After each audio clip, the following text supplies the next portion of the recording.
The marriage between Michael Jackson and Debbie Rowe is perhaps the saddest and most misunderstood chapter in the King of Pop's life. Many are quick to label it merely a baby arrangement, while others see Debbie as the woman who betrayed Michael just when he needed loyalty the most. But when you look beneath the surface, you realize the story is far more complex than any stereotype. Dove. Michael met Debbie in the late 1980s at Dr. Arnold Klein's dermatology office in Los Angeles.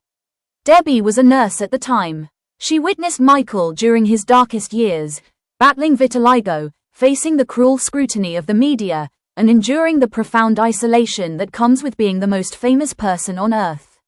Unlike those around him who saw him only as an icon, Debbie treated Michael with the genuine sincerity of one human being to another. After his marriage to Lisa Marie Presley ended in 1996, Michael fell into a period of deep despair. But beyond the fame or the music records, his greatest desire never changed. He wanted to be a father. Debbie understood this. She later shared that one of the reasons she agreed to marry Michael was to help him fulfill the dream of building the family he had always longed for. They married in 1996. Prince was born in 1997. And Paris followed in 1998. However, from the very start, this was not a traditional marriage. Debbie later admitted that their relationship was built on trust and a mutual desire to create something meaningful, rather than conventional romantic love.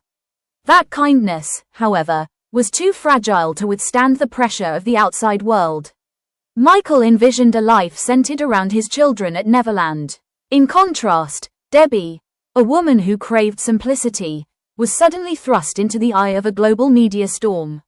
She was mocked by the tabloids for her appearance and hounded by paparazzi to the point where she had no privacy left.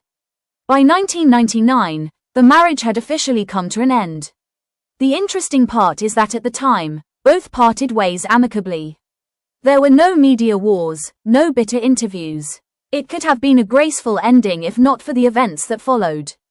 Everything truly fell apart a few years later. As Michael was engulfed in grueling legal battles in the early 2000s, Debbie returned, seeking custody and visitation rights. In her eyes, it was the concern of a mother. But in the eyes of Michael and his family, it felt like a betrayal. For Michael, the greatest pain was not the money or the court cases.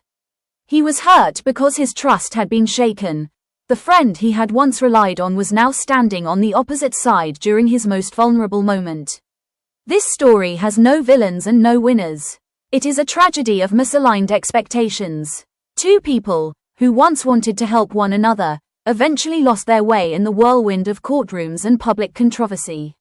Amidst the headlines, a beautiful friendship slowly faded away. And that is the deepest sadness of all, that both of them truly believed they were building a family, only to find that the family couldn't withstand the storm. What are your thoughts on this tumultuous story?